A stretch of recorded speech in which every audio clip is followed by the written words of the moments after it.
শ্রীমান চৈতন্য মহাপ্রভুর অপার করুণায় বৃন্দাবন মুকুটমণি শ্রীরাম রাধাকুণ্ড তটস্থ শ্রী শ্রী রাধা মদন মোহনজি চরণ প্রান্তে নিতাই গৌরের শীতলাতে প্রসন্নতার জন্য মোদীয় গুরু মহারাজ রাধাকুণ্ড নিবাসী শ্রী শ্রী 108 প্রাণ কৃষ্ণদাস বাবাজি মহারাজের আদেশ ক্রমে আমাদের ইহানো হরিকথার আয়োজন আজ আমাদের বড় সৌভাগ্য। কেননা বৃন্দাবনে নিত্য নৈমিত্তিক আনন্দ আর আনন্দ, এই আনন্দগুলো কে উপলব্ধি করতে পারেন? যারা জগতে আনন্দকে খোঁজ করার জন্য যাদের জীবনে লালসা হয়েছে, এই দুঃখের সংসার থেকে দুঃখকে দূরে দিয়ে পরম সুখ পরমানন্দ পাওয়ার জন্য যাদের লালসা হয়েছে এসেছে, তারাই কেবল এই আনন্দকে উপলব্ধি করতে পারবেন। কথাগুলো বোঝার চেষ্টা করবেন যে এই আনন্দ কাদের জন্য? জগতে শত দুঃখ পাওয়ার পরও সারা জীবনে যাদেরকে আপন করেছেন তার থেকে পেয়েছেন দুঃখ, ব্যথা, বেদনা। আনন্দ লেশ মাত্র তারা পায় নাই। যারা প্রকৃত এই আনন্দকে পাওয়ার জন্য লালসা হয়েছেন, লালসা করছেন, ভগবান করুণা করে সেই আনন্দময়ী স্থানে তাদেরকে পাঠাই দিয়ে থাকেন। কেননা এই মনটা জগতে নিজের ইচ্ছায় চলে না। নিজের ইচ্ছায় অনেক চলতে চাই, কিন্তু নিজের ইচ্ছায় চললেও প্রকৃত সেই চলাটা আমাদের জীবনে ঠিক হয় না। মন তো জগতের জীবনে অনেক কিছু চাই, কিন্তু কোনটা ভালো কোনটা মন্দ এইটার জন্য আপনার বিবেক জ্ঞান দিয়ে আপনাকে নির্ধারণ করা উচিত যে মন তো সারা জীবন অনেক কিছু চাইলো, সকাল থেকে সন্ধ্যা পর্যন্ত কত কিছু। জীবের ইচ্ছায় কোটি বাঞ্ছা করে, কৃষ্ণের ইচ্ছায় জীব মহাশক্তি ধরে।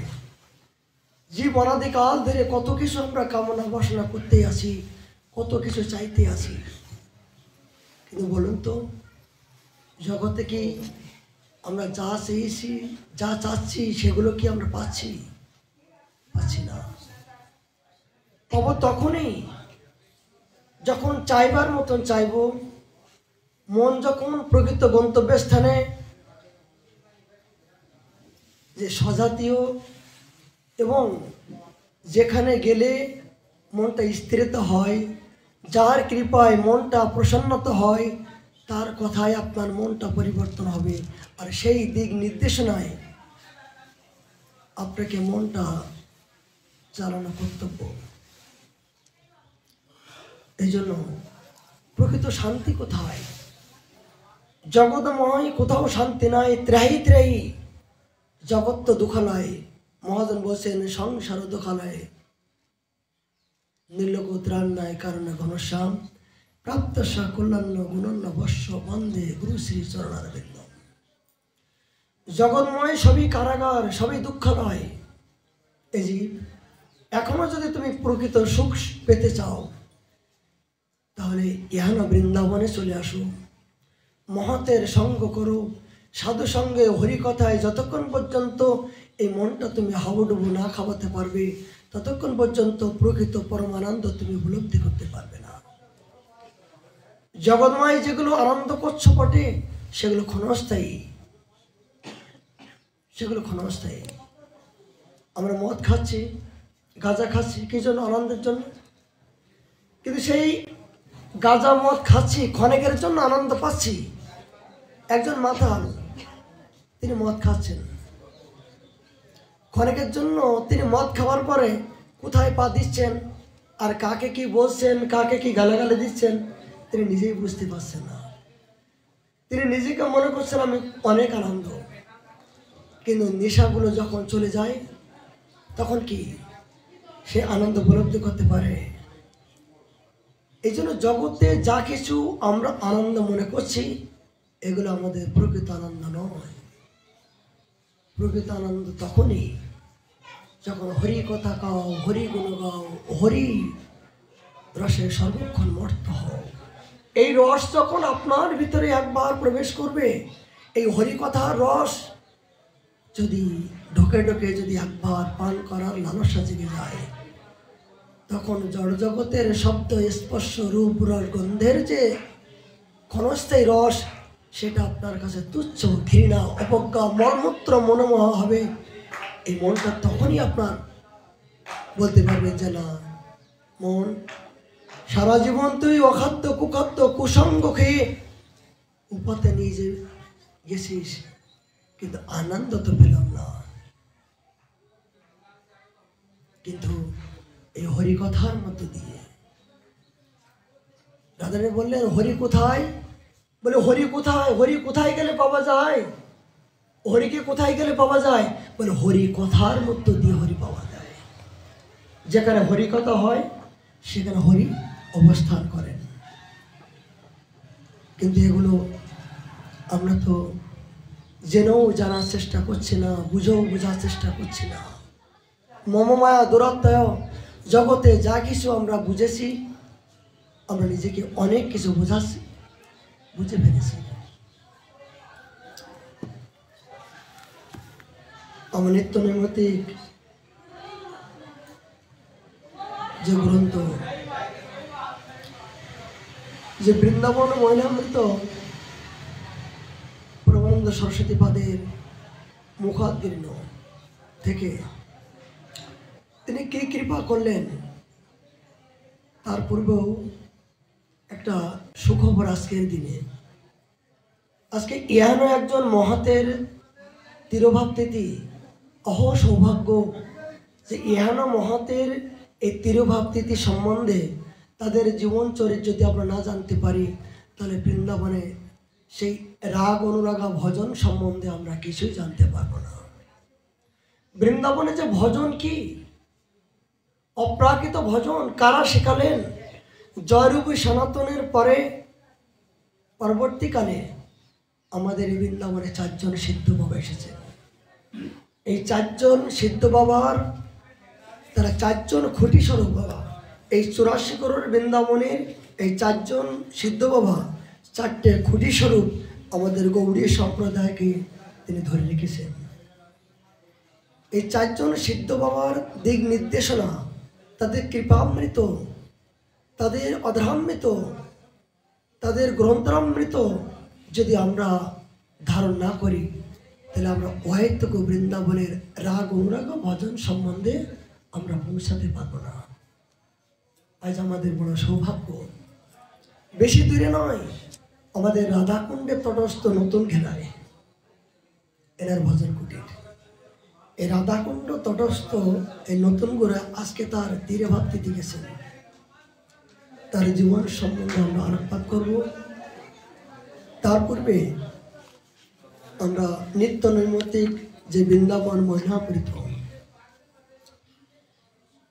পরমানন্দ সরস্বতীপাদের কৃপামৃত স্বরূপ আমরা যে একটা শ্লোক আস্বাদন করার জন্য প্রিয়সী। কেন এই বৃন্দাবন মহিমামৃত শ্রবণ করার কেন আমাদের লালসা, কেন পিপাসা?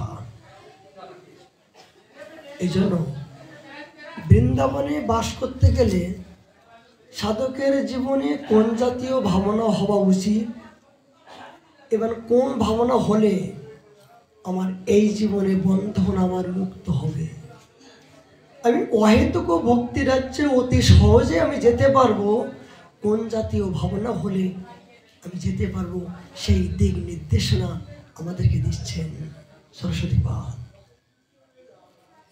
শ্রবণ করবেন। দেখুন, জগতে অনেক কথা আপনি শ্রবণ করেছেন, কিন্তু এহেন কথা আপনি শ্রবণ করেন নাই যেগুলো আপনার জীবনে অনেক কিছু অন্ধকার লুকিয়ে আছে। জীবনে অনেক কথা শ্রবণ করেছেন, কিন্তু অন্ধকার যাচ্ছে না। সারা জীবন সাধুসঙ্গ করলাম, হরিকথা শ্রবণ করলাম, কিন্তু মনের পরিবর্তন হচ্ছে না। ভজনের প্রকৃত আনন্দ উপলব্ধি করতে পারছি না। কেন? এই না পাওয়ার কারণ হলো শুদ্ধ সাধুসঙ্গ বড় দুর্লভ। জগতে দুর্লভ নয়, শুদ্ধ সাধুসঙ্গ দুর্লভ নয়, সুদুর্লভ। এই মহাতের সঙ্গ যদি জীবনে একবার হয়ে যায়, তার দর্শনে আমার জন্ম জন্মার্জিত এক মুহূর্তের জন্য অন্ধকারের ভিতরে যেমন সুইচ চাপ দেওয়া মাত্রই আলোটা ধপ করে জ্বলে ওঠে, ঠিক জীবনে সারা জীবন অনেক কিছু জেনেছি, কিন্তু আমার যে কিছুই জানা হলো না। এটা কখন বোঝা যাবে? যখন প্রকৃত মহাতের সঙ্গ, সৎসঙ্গ যখন আপনার হৃদয়ে একবার লেগে যাবে, তখন আপনি এক মুহূর্তের জন্য বুঝতে পারবেন যে সত্যও তো তাই। সারা জীবনে আমি অনেক কিছু জেনেছি, অনেক কিছু বুঝেছি, কিন্তু আমার যে এখনো কিছুই বোঝা হলো না। এই জন্য সৎসঙ্গের বিশেষ বিশেষ বিশেষ প্রয়োজন। তিনি বললেন,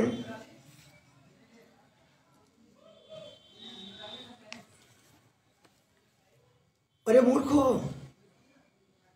অদ্বৈ এই সকল বিষয় সম্পত্তি ইত্যাদি পরিত্যাগ করিয়া সর্ববাঞ্ছা কল্পতরু শ্রী রাধা সুরতনাথের বিশুদ্ধ ভাব সত্র বিশুদ্ধ ভাবের সুলভ প্রাপ্তি স্থল এই বৃন্দাবনে যাত্রা করো, আরম্ভ কার্যের সমাপ্তি পর্যন্ত অপেক্ষা করো।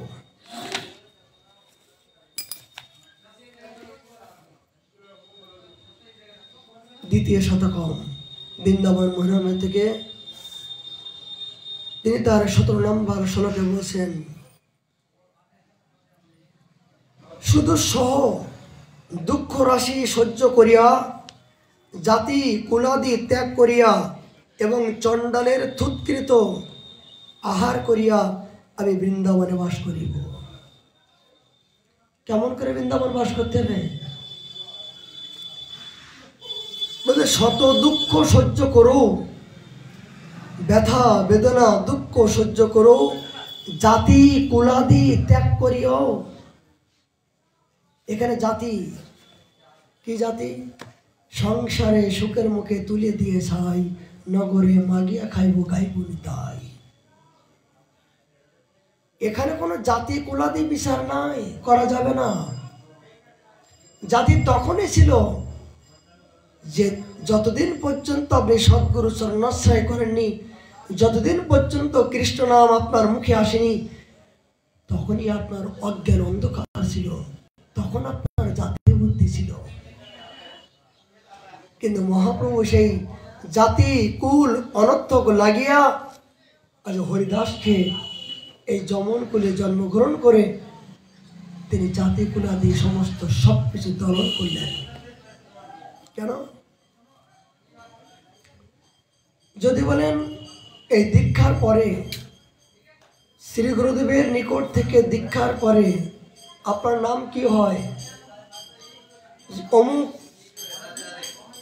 অমুক বিভিন্ন প্রকার টাইটেল আছে, বিভিন্ন প্রকার মণ্ডল, সরকার, বৈদ্য, বিভিন্ন প্রকার টাইটেল আছে না জন্মসূত্রে। কিন্তু দীক্ষা নেবার পরে এই জড়জগতের টাইটেল আপনাকে লাগানো যাবে না। কেননা ওই যতক্ষণ পর্যন্ত জড়জগতে ছিলেন ততক্ষণের জন্য ওই টাইটেল আপনার জন্য। কিন্তু যেদিন আপনি জীব মাত্রে কৃষ্ণ নিত্য দাস, এই দাসত্ব করার জন্য গুরুদেবের চরণে নিজেকে আত্মসমর্পণ করলেন, সেদিন থেকে আপনি হলেন কৃষ্ণ দাস। গৌরদাস, গুরুদাস। এই জন্য জাতিকুল, ওই জড়জগতের পিছনের যে ডিগ্রি, এগুলো আপনাকে ত্যাগ করতে হবে, ভুলে যেতে হবে। এখানে ব্রাহ্মণ, ক্ষত্র, বৈশ্য, শূদ্র, এখানে গীতায় বলছেন তার গুণকর্ম অনুযায়ী বিভাগস। গুণকর্ম অনুযায়ী বিভাগস বটে, কিন্তু এগুলো সমস্ত সব কিছু সমন্বয় তখনই হবে যেদিন থেকে আপনি সদ্গুরু সন্ন্যাসে করছেন। সেদিন থেকে একটাই সম্প্রদায়, একটাই আপনার আদর্শ, একটাই জগতে আপনার কি নাম, আমি কৃষ্ণদাস, আমি গুরুদাস। এখানে কোনো জগতের পিছনের উপাধি আপনার চলবে না। আর পিছনের উপাধি যদি আপনি দেন, তাহলে কিন্তু আপনার অহেতুক ভজন রাজ্যে আপনি প্রবেশ করতে পারবেন না। বোঝা যাচ্ছে কথাগুলো? এই জন্য আগে এইগুলো আপনার ত্যাগ করতে হবে। তাই বলছেন জাতি কুলাদি, নিজের পূর্বের জাতি কুল, এগুলোকে তোমাকে ভুলতে হবে। ত্যাগ করিয়া চণ্ডালের থুৎকার আহার করিয়া, বলে নিকৃষ্ট নিঘৃণ্য চণ্ডাল করে যারা জন্মগ্রহণ করেছেন তাদের অধরামৃত আহার করিও আমি বৃন্দাবনে বাস করতে চাই। কত বড় কথা বললেন! বলে বৃন্দাবনে বাস করেও যদি কোনো চণ্ডালের অধরামৃত গ্রহণ করতে হয়, যদি কোনো জীবন ধারণ করার জন্য কোনো মুসলমানের ঘরে আমাকে ভিক্ষাও করতে হয়, এমনকি যদি আমাকে চুরি করতে হয়, এমনকি যদি আমাকে বেশ্যাবৃত্তি করতে হয়, এমনকি যদি আমাকে দেহ বিক্রি করতে হয়, তথাপি করব, আমি বৃন্দাবনের বাইরে যেতে চাই না। এত কথা বললেন। আরো বললেন কেউ যদি বৃন্দাবনের বাইরে আমাকে লালসা দেখানোর জন্য বিবিধ প্রকার স্বর্ণের থালে অন্ন ঢেলে যদি আমাকে আহ্বান করেন, মানে তাকে আমি থুৎকার করতে বাধ্য করি। কেন? আমি বৃন্দাবন ভূমিতে আমি রাধা যুগল কিশোরের এই রজে গোলাগুড়ি দিয়ে সর্বক্ষণ হা রাধে বলে আমি আমার জীবনকে ভিক্ষা করে খেয়ে আমি এখানে জীবন ধারণ করতে চাই। তথাপি বৃন্দাবনের বাইরে সোনার থালে আমি এই রাজকীয়ভাবে জীবনকে আমি ব্যর্থ করতে চাই না। হে বৃন্দাবন, কেন? তুমি আমার আরাধ্য দেবতা, শয়নে স্বপনে জাগরণে তোমাকে সারা জগতে আমার আপন কেউ নাই। জগতে যাদেরকে সারা জীবন আপন করেছি তাদের যারা আমি পেয়েছি ব্যথা, বেদনা, দুঃখ, প্রহার, আঘাত, অপমান। এ বৃন্দাবনেশ্বরী, এখন বুঝতে পেরেছি একমাত্র তুমি আমার একমাত্র গতি, তুমি আমার একমাত্র আরাধ্য। তুমি ছাড়া আমার আর জীবনে মরণে তুমি ছাড়া আর গতি নাই। এই হলো সাধকের উদ্দেশ্য। এই জাতীয় উদ্দেশ্য, এই জাতীয় এক ভাব, এক চিন্তা যদি কারো থাকে, তার এই জীবনে বৃন্দাবনে শ্রীমতী রাধারানীর চরণে দাসত্ব স্বীকার করতে তিনি বাধ্য হবেই হবে। এই জাতীয় কথা, এই নিষ্ঠা, এই জাতীয় নিষ্ঠা যতক্ষণ আসবে না ততক্ষণ পর্যন্ত আমরা বৃন্দাবনের প্রতি আসক্ত হতে পারবো না।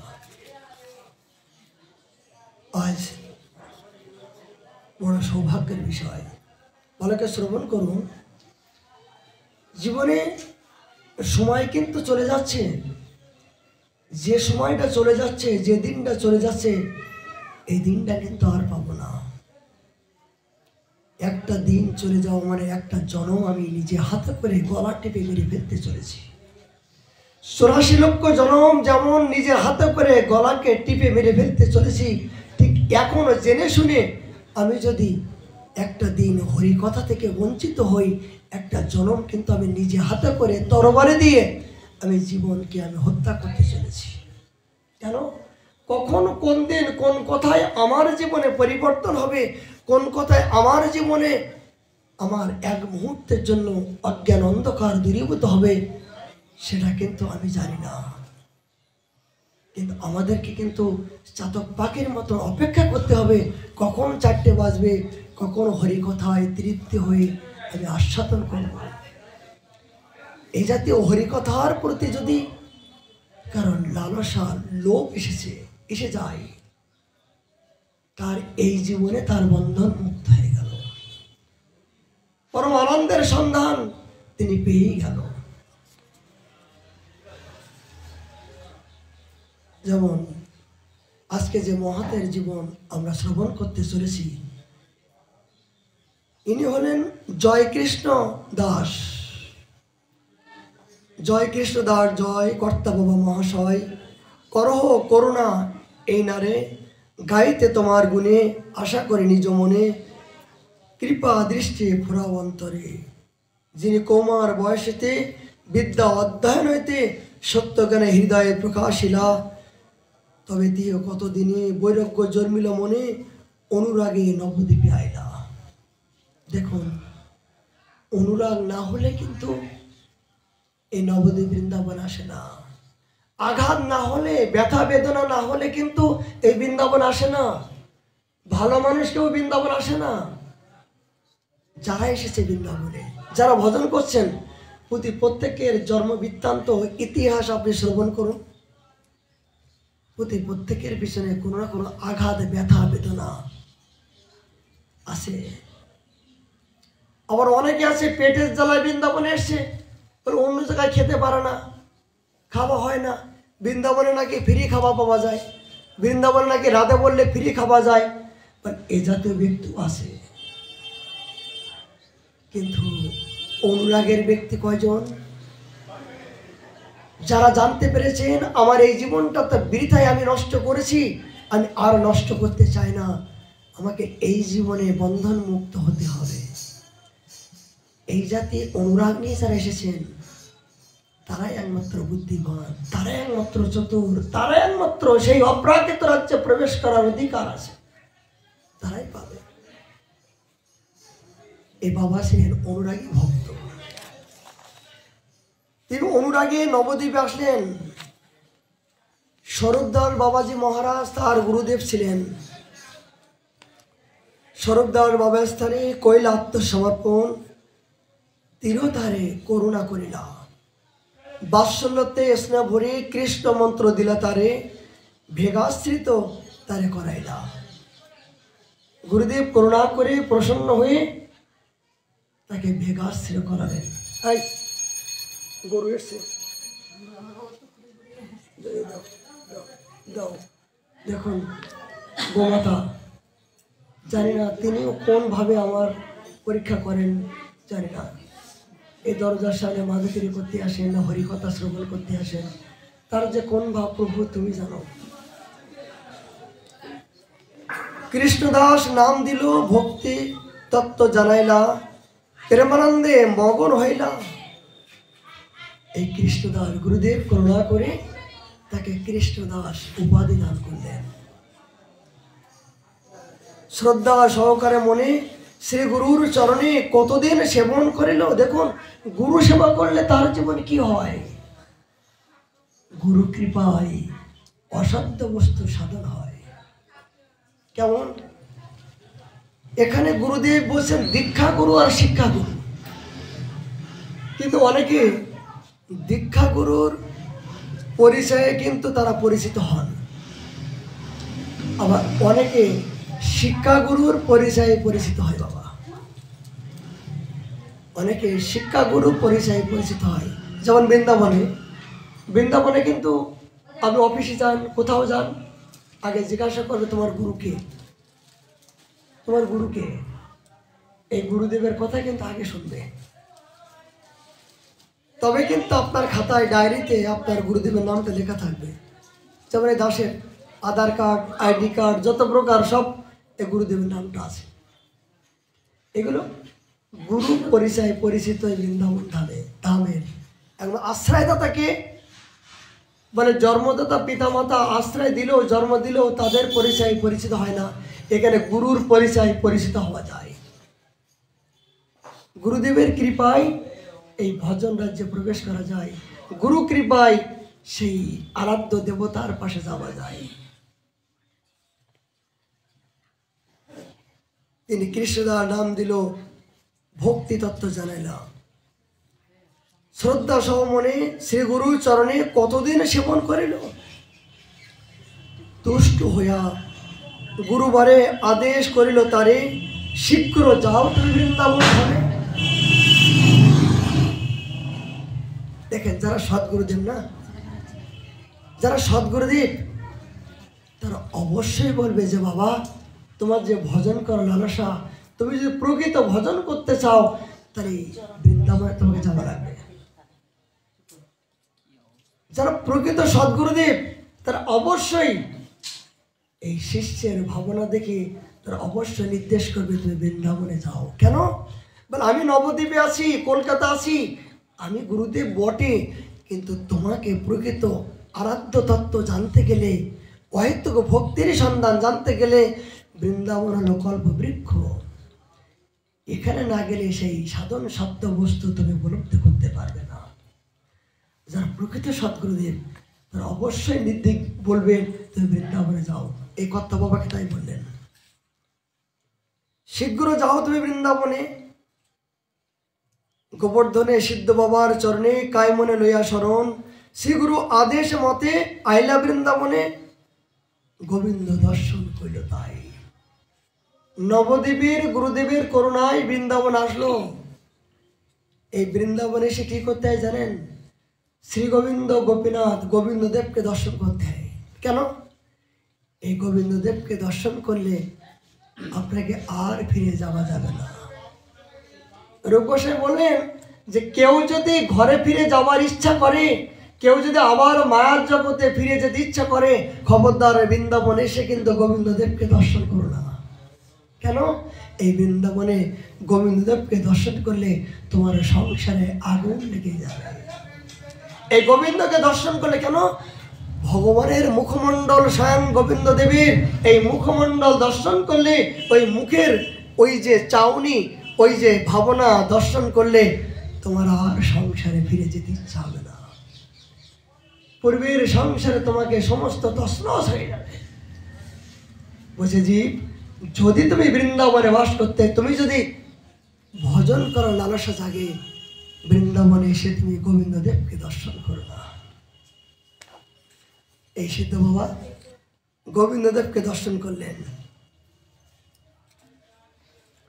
প্রেমানন্দে বিভোর হইয়া এই রূপে সর্বস্থান করিলেন দর্শন, গিরি গোবর্ধনে আইলা, দেখি শোভা গোবর্ধন অতি হরিষিত মনে, পুলক অশ্রু ঝরিতে লাগিলা। এই বৃন্দাবন থেকে গোবিন্দদেব দর্শন করতে করতে এই গোবর্ধনে, আমাদের মানসগঙ্গার তটে, এগুলো শ্রবণ করবেন। এই বৃন্দাবনে এই মানসগঙ্গার তটস্থ বলেন সিদ্ধ কৃষ্ণদাস বাবাজি মহারাজের ভজন কুটির, ভজনের স্থলী। এখানে আসা মাত্রই তার যেন একটা কম্প শুরু হলো, অশ্রু কম্প শুরু হলো, আনন্দ শুরু হলো। কেন? কেন শুরু হয়? অনেকদিন পরে যখন নিজজনকে ফিরে পাওয়া যায়, আমি জানতে না পারলেও ভগবান আমার ভিতর থেকে জানিয়ে দেয়, তার সংস্পর্শে আসলে যেন আমি একটা মনের অপ্রাকৃত আনন্দ উপলব্ধি করা যায়। কে সেই? সদ্গুরুদেবের চরণাশ্রয় করার আগে, তার ছায়াতলে, তার সংস্পর্শে যাওয়ার আগে মনটা যেন অনেক শীতলতা মনে হয়। যেমন বাবা, আমার মদন মোহনের সংস্পর্শে অনেকে এসেছেন, বলছে বাবা অনেক মন্দির দেখলাম, কিন্তু মদন মোহনের কাছে আসলে যেন আর কোথাও যেতে ইচ্ছা হয় না। কেন? মানে এই মদন মোহনের কাছে আসলে যেতে ইচ্ছা হয় না, এই জন্য পূর্বে জন্মে এখান থেকে তার কোনো সম্বন্ধ ছিল, এই সম্বন্ধটা ভুলে গিয়েছিল। এই জন্য করুণা করে এই নিজজনের নিজের স্থান, কেন্দ্র স্থান তারা খোঁজ করে পেয়েছেন। এই জন্য আত্মারূপে ওই ভগবানের আত্মার সাথে একাকার হয়ে গেছে। এই জন্য মনটা এখান থেকে আর কোথাও যেতে লাগে না। এটা পূর্ব জন্মার্জিত স্বীকৃতি ছাড়া, সম্বন্ধ ছাড়া এই জাতীয় আনন্দ উপলব্ধি করতে পারে না।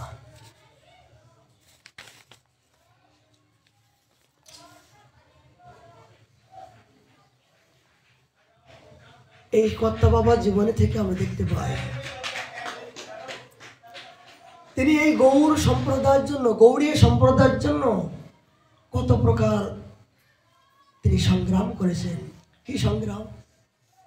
তৎকালীন দিনে বাবা বালকে শ্রবণ করবেন, তৎকালীন দিনে সবাই দীক্ষা দিত। বলে গুরুদেব আমি দীক্ষা নেব। বলে এসো দীক্ষা দেই। বলে কি মন্ত্র? এই গোপাল মন্ত্র, কাম বিষ কাম গায়ত্রী গোপাল মন্ত্র দিয়ে এক মন্ত্রে দীক্ষা দিয়ে বলতো এই মন্ত্র তোমাকে দীক্ষা দিলাম। কিন্তু কাম বিষ কাম গায়ত্রী গোপাল মন্ত্র, গোপাল মন্ত্র পরে তারপর কাম বিষ গায়ত্রী।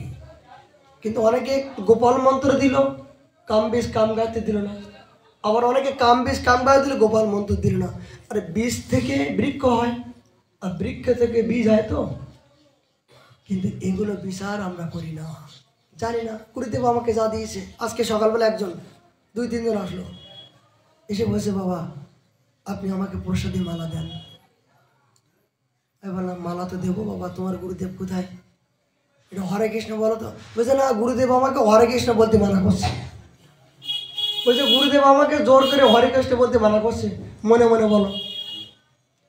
আমি বললাম মনে মনে বললে কি কি বলছে? বলে গুরুদেবের আজ্ঞা বাবা, কিছু মনে করবেন না, জোরে বলতে বারণ করছে। চিন্তা করতে পারেন কত বড় আমরা এই অসামাজিক চিন্তা চেতনা নিয়ে আমরা চলছি। কত প্রকার দুর্গতি এই জগতের মূর্খ গুরুদেবের সংস্পর্শ পড়লে সেই সব গুরুদেবের দ্বারাই জগতের কি কল্যাণ হবে। এরা কি জীবনে শাস্ত্র দেখে না?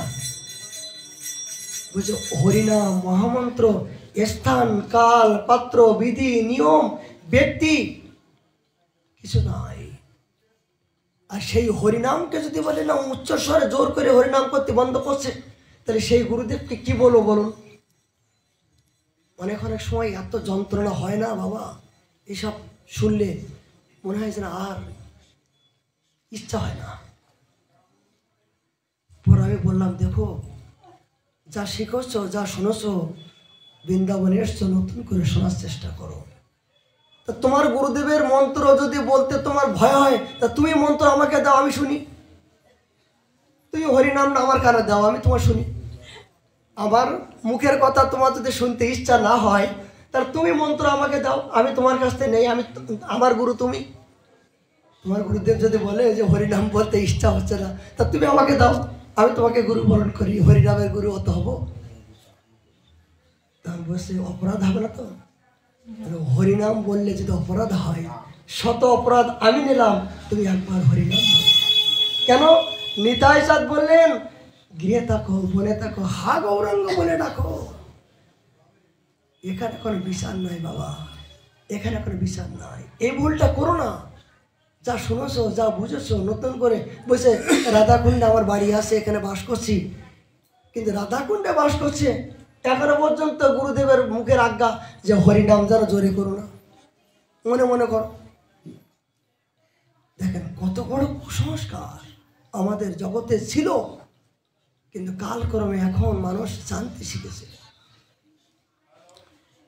এইবার তখন শুধু গোপাল মন্ত্র দিয়ে দীক্ষা দিয়ে বন্ধ করতো, যেই এই মন্ত্র তোর মন্ত্র, আর কোনো মন্ত্র নাই। কিন্তু এই কর্তা বাবার জীবনে থেকে আমরা দেখতে পাই তখন গৌর মন্ত্র ছিল না বাবা। যে আমরা যখন গুরু মন্ত্র গৌর মন্ত্র, তখন কিন্তু গুরু মন্ত্র গৌর মন্ত্র ছিল না, শুধু গোপাল মন্ত্র দিয়ে দীক্ষা দিত। কিন্তু কর্তা বাবার জীবনে থেকে আমরা জানতে পারি কৃষ্ণদাস বিরাহাতে, ভালো করে শ্রবণ করবেন, এটা আমাদের সম্প্রদায়ের। কৃষ্ণদাস বিরাহাতে ব্যাকুল হইলা, বৃন্দাবনে গৌর মন্ত্রের বিবাদ হইলা। এগুলো না শুনলে কিন্তু আমাদের সম্প্রদায়ে বুঝতে পারবে না কোথার থেকে আসলাম। তখন বৃন্দাবনে অনেক মহাজন বলছেন আমরা গৌর মন্ত্র জানি না, গৌর মন্ত্র চিনি না, ওই কৃষ্ণ মন্ত্র দীক্ষা। কিন্তু যারা গৌর অনুরাগী তারা বলছেন গৌর আমার প্রাণ, গৌর আমার জীবন। গৌরকে পরে তো কৃষ্ণ পাবো, গুরুর কৃপায় গৌর পাবো, গৌর কৃপায় নিতাইয়ের কৃপায় বৃন্দাবনে রাধা কৃষ্ণ পাবো। সে নিতাইয়ের কৃপাকে যদি আমি লঙ্ঘন করি তাহলে কৃষ্ণকে আমাকে কে চিনবে? নিজের বাবাকে জানলাম না, তা নিজের বাবা না আসলে ঠাকুরদা কোথার থেকে আসলো? আমি কলিযুগের আমার পিতা তো সংকীর্তন পিতরেই কমলতক সেই বিশ্বম্বর দ্বিজবর যুগ ধর্ম পালৌ বন্দে জগৎ প্রিয় কর্ণবতরে। সংকীর্তন পিতাকে মহাপ্রভু, জগতের পিতাকে মহাপ্রভু। সে মহাপ্রভুকে যদি না জানতে পারলাম, কৃষ্ণকে জেনে কি আপনি পাবেন? ঠাকুর দাদা কে শোনাবে? বলে বাবার কাছ থেকে তো ঠাকুর দাদার সংবাদ পেলাম নাকি? বাবা যদি আমাকে জানায় তবে তো আমি জানতে পারবো ঠাকুর দাদার সংবাদ। কিন্তু আমরা কৃষ্ণ মন্ত্রে নিলাম বটে, কিন্তু কৃষ্ণ মন্ত্রে পরিপূর্ণ দীক্ষা হয় না। যতক্ষণ পর্যন্ত পরম্পরা প্রণালী আপনার ভিতরে না আসবে ততক্ষণ পর্যন্ত আপনার সঠিক সম্প্রদায় দীক্ষা হয় না। ভালো করে শ্রবণ করবেন।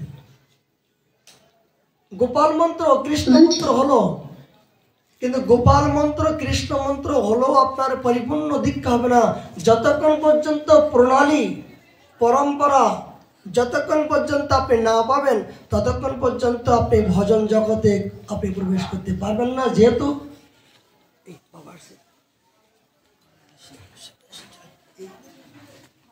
দেখো তো এই বাবার জন্য কচু রান্না করলাম, নিয়ে যাবো দিয়ে যাবো পেয়েছে? হ্যাঁ এটা করে দেবো কচু। হ্যাঁ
আমার হরি কথা আগে না, আমার গুরু সেবা আগে, সেবার থেকে বঞ্চিত হলো। ধরো গুরুদেব করুণা করে আসছে, এটা অনেক জীবনে।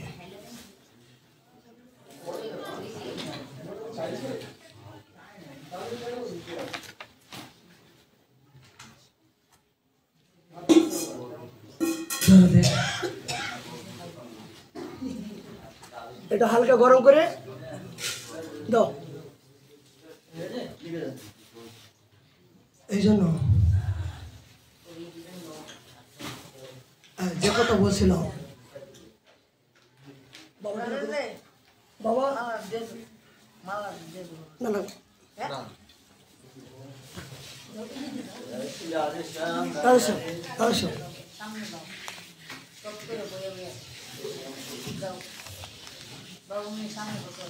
বসান। এই জন্য কথাগুলো শ্রবণ করবে যে তখন গৌর মন্ত্র ছিল না। আচ্ছা, নিতাইয়ের করুণা হবে, ব্রজে রাধা কৃষ্ণ পাবে, নিতাই পদ সদা করস। নিতাইয়ের করুণা না হলে কি ব্রজে রাধা কৃষ্ণকে পাওয়া সম্ভব?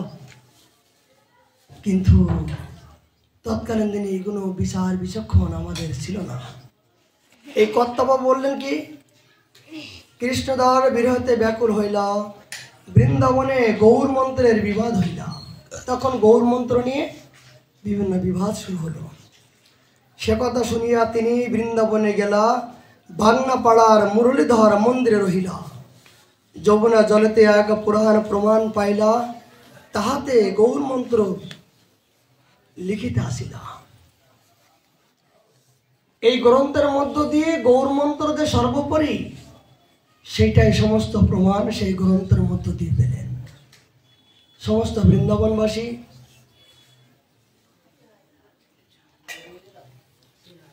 এরা একদল হয়ে গেলেন যে গৌর মন্ত্র আমরা মানি না, আমরা কৃষ্ণ মন্ত্রই মানি। আবার একদল হয়ে গেলেন যে না, গৌর মন্ত্র, গৌর কত প্রাণ, গৌর আমার জাতি, গৌর আমার প্রাণ, গৌর ছাড়া, গৌর বিহনে নাবাসি প্রাণে, গৌর করেছে সার। গৌরকে বাদ দিয়ে এক মুহূর্ত কাল কোন সম্প্রদায়, গৌরীয় সম্প্রদায় আমরা বাঁচতে পারি না। কৃষ্ণকে আমরা চিনি না কেন? এই গৌরের মধ্য দিয়ে তো কৃষ্ণ আছে। গৌরকে রাধা কৃষ্ণ মিলিত তনু নিয়ে আজ তিনি জগতে গৌর এসেছেন। তার মতন দয়া, তার মতন উদারতা জগতে কোনো অবতার হয় নাই। সেই গৌর ভজনকে বাদ দিয়ে কৃষ্ণ ভজন করলে কি হবে? কি হবে গৌর ভজন করলে? বলে আপনার দেখতে সুন্দর, অনেক অলংকার দিয়ে আপনাকে পরানো হলো, কিন্তু অনেক অলংকার দিয়ে পরানো হলো, যদি বস্ত্র না থাকে। একজন সতীসাধ্যব রমণীর অলংকার দিয়ে সমস্ত সব কিছু আমি সুন্দর সাজালাম, কিন্তু পরনে কোনো বস্ত্র নাই, তাহলে সেটা সুন্দর মানাবে? বলছে অনেক ভজন করলাম, কিন্তু এখনো পর্যন্ত আমি গৌরকে মানলাম না, যে গৌরানা ঠাকুর। আমি গৌরকে জানলাম না, নিতাই গৌরকে, মানে চতুর্বেদে 14 শাস্ত্র সব জানলাম, কিন্তু নিতাই গৌর সম্বন্ধে জানতে পারলাম না। বলে ধিক ধিক পোড়া কাপা।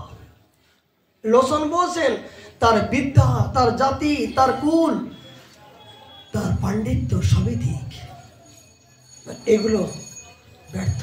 বলে কিছু না জানে, বলে কিছু জানার দরকার নেই, শুধু একমাত্র জানো আমার ধনমর নিত্যানন্দ, পতিমর গৌরচন্দ্র, প্রাণমর যুগল কিশোর। এই তত্ত্ব যিনি জানতে পেরেছেন, তিনি বিশ্ব ব্রহ্মাণ্ডকে সব জেনে ফেলেছেন, সব জেনে ফেলেছেন। এই নিয়ে গৌর মন্ত্র লিখিত ছিল, তাহা লইয়া সুগোপনে যতনে রাখিল, বৃন্দাবনে গৌর ভক্তগণে সভা কইলা, সভাতে পুরাণ প্রমাণ পত্র দেখাইলা। যখন বৃন্দাবনে সাধকগণ এই গৌর মন্ত্রে বিরোধ ছিল, তখন প্রমাণ কোথায়? তুমি যে মহাপ্রভু মন্ত্র বলবা, প্রমাণ দেখাও। এই বাবা হঠাৎ করে একটা লিখিত প্রমাণ পেলেন, গৌর মন্ত্র লিখিত। কি বলেন? যমুনা জলেতে। দেখুন কি করুণা, সাধারণ কথা নাই। উনি চিন্তা করছেন, প্রভু এই গৌরকে ছাড়া তো আমরা আর কিছু জানি না, কিন্তু যমুনার জলে একটা গ্রন্থ পুরাণ ভেসে আসছে। যমুনার জলে একটা পুটলি করে একটা কাপড়ে ভালো করে বাঁধানো অবস্থায় এই যমুনার জলেতে বলছে, যমুনার জলেতে এক পুরাণ প্রমাণ পাইলা, ভেসে আসছে। বাবা যখন ক্রন্দন করছে, সঙ্গে সঙ্গে সেই গ্রন্থ পুরাণ ওখান থেকে উঠালেন, গোপন করে সংরক্ষণ করলেন। বৃন্দাবনে সম্প্রদায় যখন এই গৌর মন্ত্রকে মানতে চাচ্ছেন না, সমস্ত সভা ডাকলেন। সভাতে পুরাণ প্রমাণ পত্র দেখাইলা, যে তোমরা যে গৌরকে মানো না, এই দেখো প্রমাণ। এগুলো অলৌকিক ঘটনা না? সাক্ষাৎ যমুনা নদীর থেকে তিনি আসছেন কেন? মহাপ্রভু নিজেই পাঠাচ্ছেন যে আমাকে ছাড়া যে ওরা প্রেম পাবে না জগতে। কৃষ্ণকে তো আমি তো কৃষ্ণকে জানাবো, আমি তো কৃষ্ণ।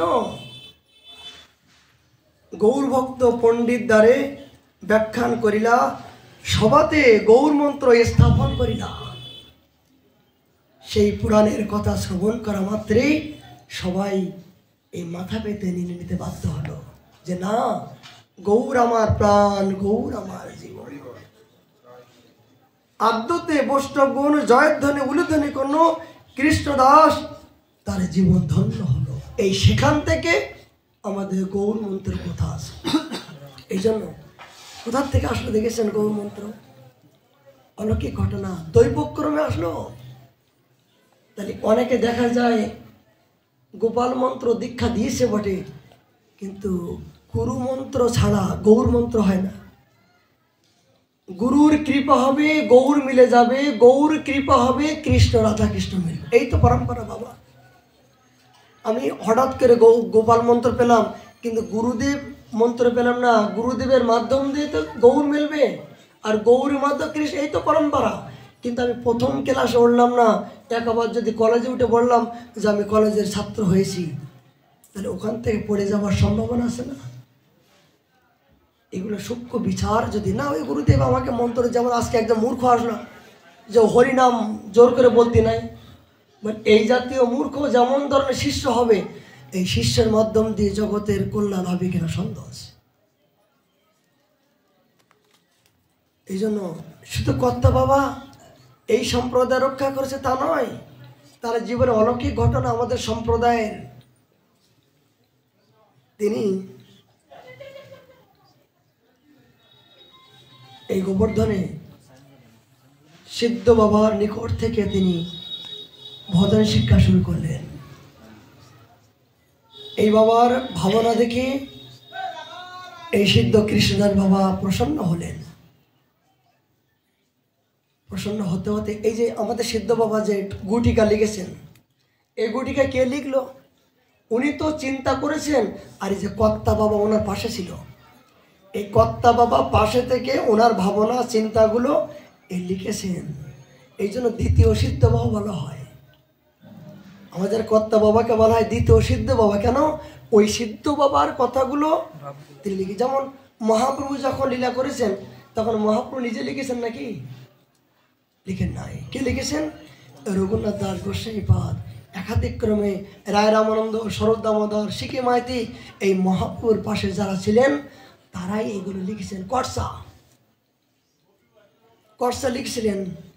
রঘুনাথ দাস গোস্বামীপাদ সাক্ষাৎ সঙ্গ পেয়েছিলেন, সেইগুলো তারা আজ গ্রন্থরূপে আমরা পেয়েছি, তাদের আদর্শ।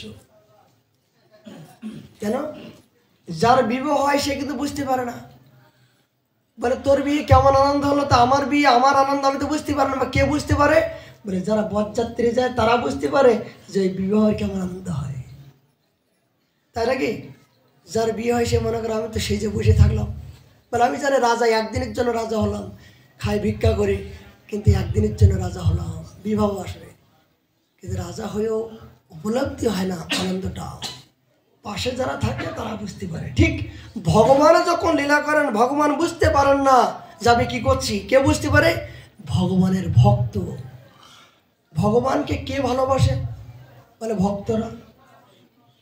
বলে ভালোবাসা কেমন করে বোঝা যায়?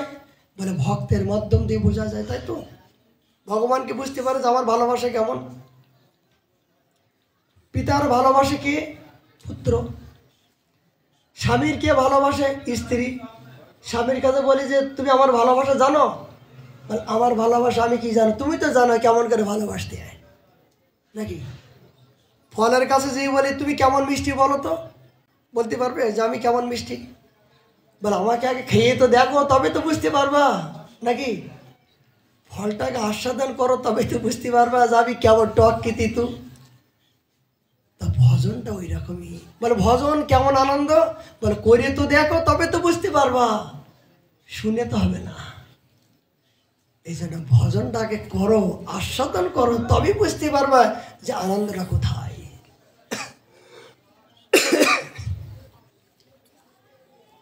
সিদ্ধ বাবা তিনি চিন্তন জগতে সর্বক্ষণ আবেশ থাকতেন। কেন? কোন ভজনন্দী ব্যক্তির সঙ্গ যখন করবেন তখন আপনার জীবনে ভজন আসবে। যেহেতু সিদ্ধ কৃষ্ণদাস বাবাজি মহারাজ ছিলেন লীলা স্মরণে এবং সাক্ষাৎ ললিতা সখী এবং সনাতন গোস্বামীপাদের অপর করুণায় লীলামৃত গুটিকা তিনি প্রকাশ করলেন আমাদের মতন এই মূর্খ জীবের জন্য। তিনি শয়নে স্বপনে চিন্তন করতেন লীলা স্মরণে। অষ্টকালের লীলা, যোগপীঠ, এগুলো আমাদের ভজনের চরম পর্যায়ে স্থিতি। নাম শুনেছেন অনেকে? মনে হয় অনেকে নাম শুনেননি, তবে রাধাকুণ্ডে যারা বাস করছেন তারা তো অবশ্যই জানারই কথা এগুলো। যে অষ্টকালীন লীলা, যোগপীঠ, এগুলো না জানা পর্যন্ত আমরা সেই রাগ অনুরাগা ভজনের ভিতরে আমরা প্রবেশ করতে পারবো না। এগুলো গুরুতম রহস্য। ব্রজের ভাবাদর্শগুলো জানতে গেলে এ জাতীয় সঙ্গ না করা পর্যন্ত আপনি অহেতুকু সেই শ্রীমতী রাধারানীর যে ভাব, সেই ভাবরাজ্যে আপনি প্রবেশ করতে পারবেন না। সেই ভাবটা পরিপুষ্ট কে করেছেন? এই সিদ্ধ কৃষ্ণদাস বাবাজি মহারাজ। তিনি কৃপা করে, ললিতা সখীর কৃপা এবং সনাতন গোস্বাইপাদের কৃপায় তিনি লীলামৃত গুটিকা আমাদের সামনে উপহার দিয়েছেন। সেই লীলামৃত গুটিকা কে লিখছেন? এই কর্তা বাবা লিখেছেন। কে? কর্তা বাবা। তাহলে যার নিকট থেকে এই সম্পত্তি পেলেন, তা পরশমণি পাশে কে থাকে? লোহা থাকে। আচ্ছা, লোহা যদি পরশমণি পাশে যায়, সেখানে কি আর সেই লোহা কি থাকতে পারে? সে অবশ্যই পরশমণি হয়ে যায়। কেমন পরশমণি? আচ্ছা, এই কর্তা বাবা যখন গোবর্ধনে সিদ্ধ কৃষ্ণদাস বাবাজি মহারাজ যতদিন বেঁচে ছিলেন ততদিন ওই গোবর্ধনে ছিলেন। উনি অন্তর্ধানের পরে এই আসলেন রাধাকুণ্ডের তটে, এই ঘেরায় এই ভজন করছেন। তা তখন এই ঘেরায় তিনি ভজন করছেন, বলে শ্রবণ করবেন। আজকের দিনে খুব মহিমাপূর্ণ ব্যাপার। খুব এগুলো মহতের জীবনে না শ্রবণ করলে আমরা প্রকৃত ভক্তি রাজ্যে প্রবেশ করতে পারবো না। এগুলো বহু জন্মের স্বীকৃতির ফলে জানা যায়। এগুলো বাজারের কোনো গ্রন্থে এগুলো পাওয়া যাবে না। এগুলো ভাবাদর্শ আমাদের রাগ অনুরাগা ভজনের চরম পর্যায়ে সিদ্ধান্ত। একজন গৌড়দেশ থেকে একজন বড় পদবলী কীর্তনে এসছেন। পদবলী কীর্তনিয়া উনি মনে করছেন, বাবা আমি একটু বৃন্দাবনে আসলাম, আমি একটু কীর্তন শোনাবো, অষ্টকালীন লীলা আমি শোনাবো। তা সমস্ত ব্রজের সাধুগণ আসা, এই সিদ্ধ বাবার নাম, তাকে নাম ছিল গুটিকা বাবা নাম ছিল। গুটিকা নাম বাবা ছিল, এবং আর একটা নাম ছিল কর্তা বাবা। এই কর্তা বাবা নাম হলো কেন? সমস্ত লীলামৃত গুটিকা, সমস্ত উপদেশ সবাইকে দিতেন। কর্তা ছিলেন, সবার কর্তা ছিলেন, উপদেশ দাতা ছিলেন। সমস্ত ব্রজের যারা ভজন করত, এই কর্তা বাবার কাছে এসে সিদ্ধান্ত অজানা এগুলো জানার চেষ্টা করত, প্রশ্ন করত। তিনি এই লীলামৃত সম্বন্ধে তিনি কর্তা ছিলেন, এই জন্য তাকে কর্তা বাবা নামে পরিচিত ছিল। রাধাকুণ্ডে আসলেন কীর্তনিয়া, বলেন বাবা আমি একটু কীর্তন শোনাবো। তো বলছে, ওই কর্তা বাবাকে যদি তুমি কীর্তন শোনাতে পারো তবেই তোমার কীর্তন সার্থকতা হবে।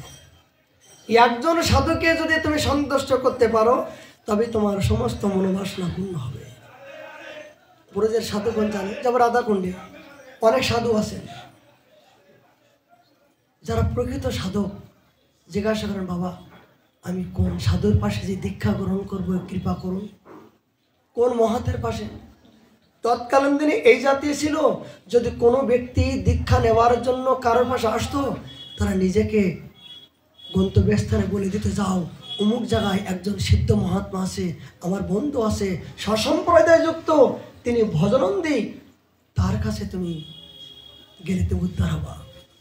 নিজেকে কোনোদিন বলেন না আমি গুরু।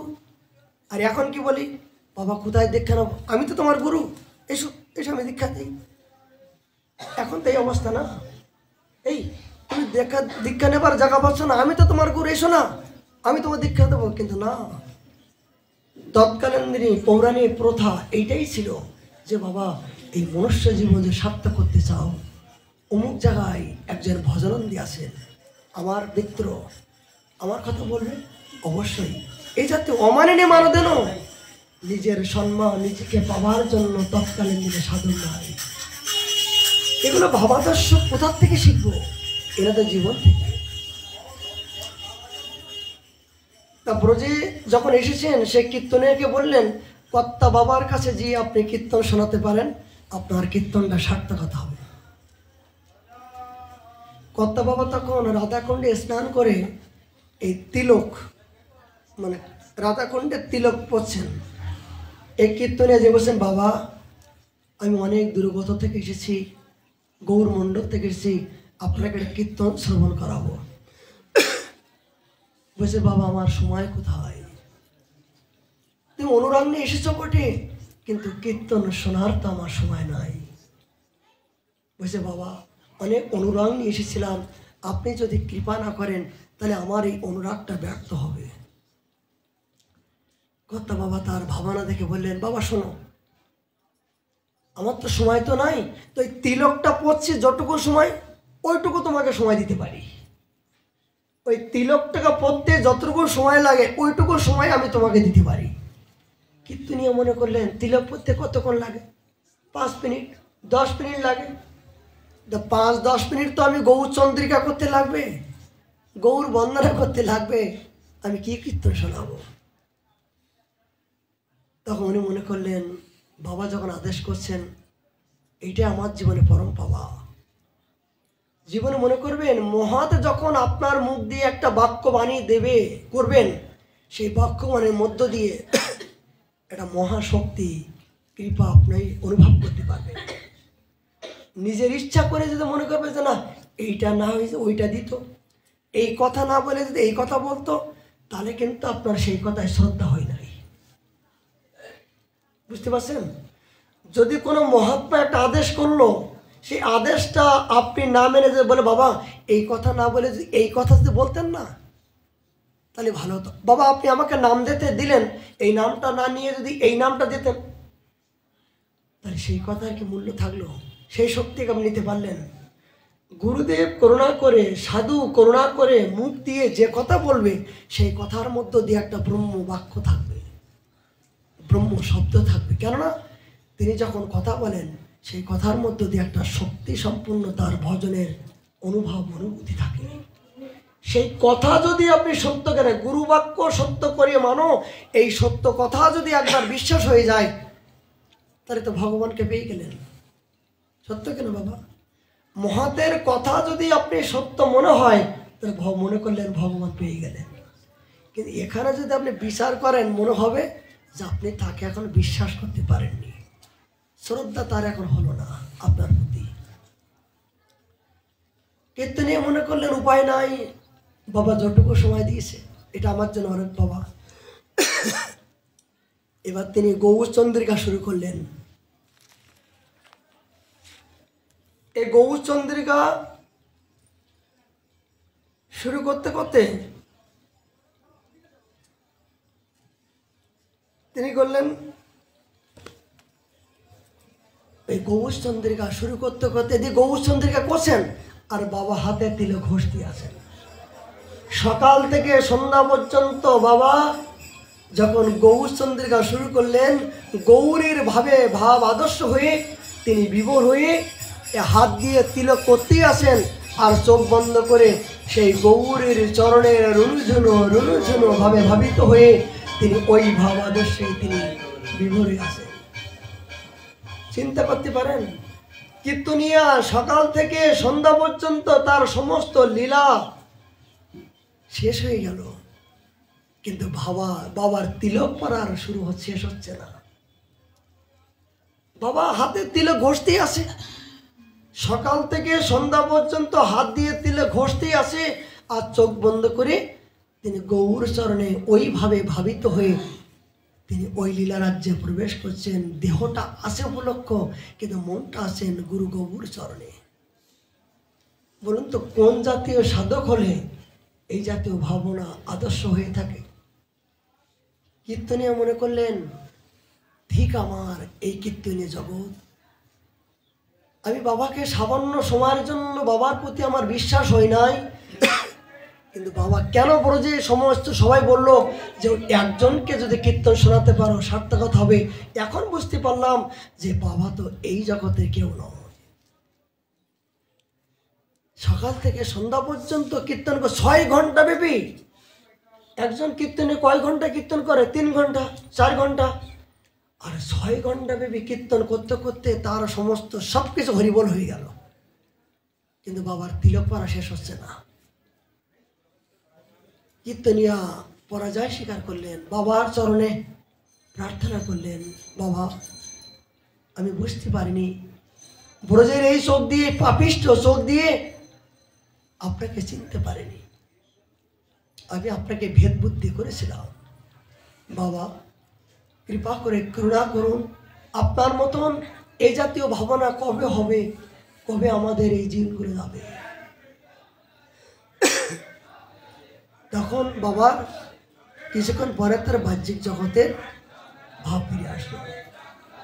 তখন কীর্তনেকে আশীর্বাদ করলো যে বেটা সারা জীবন তুই কীর্তন করলি, কিন্তু কীর্তন করে কতটুকু আনন্দ কৃপা হয়েছে কিনা জানি না, কিন্তু তোর কীর্তন যে আমার মহাপ্রভু স্বয়ং শ্রবণ করেছে, তোর কীর্তনে ভাবে ভাবিত হয়ে আমি যে সাক্ষাৎ মহাপ্রভুর সেবায় আমি নিয়োজিত হতে পেরেছি, এই জন্য তোর কীর্তন জগৎটা সার্থকতা হলো আজকে থেকে। তোর সারা জীবনের কীর্তন সেবাটা সার্থকতা হলো, হলো কিনা বলুন? বলে কোটি ব্রাহ্মণ ভোজন হবে। এই বৃন্দাবনের তটস্থ একজন সাধুকে, একজন বৈষ্ণবকে যদি 1 গ্লাস জল দান করে তার মনের আশা পূর্ণ করতে পারেন, তাহলে কোটি ব্রাহ্মণ। অদ্বৈতগুরু বললেন না, হরিদাস আমি জানি নবদ্বীপে হাজার হাজার বৈষ্ণব সেবা করেছি, হাজার হাজার ব্রাহ্মণ এসছে, কিন্তু এরা ব্রাহ্মণ মাত্রই, কিন্তু তুমি যে যমন কুলে জন্মগ্রহণ করলেও তুমি যে ব্রাহ্মণের অনেক অনেক ঊর্ধ্বে তোমার স্তর, জগতে কেউ না জানলেও আমি জানি।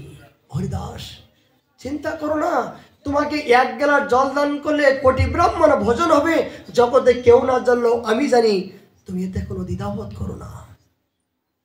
কি শিক্ষা দিলেন কিনা?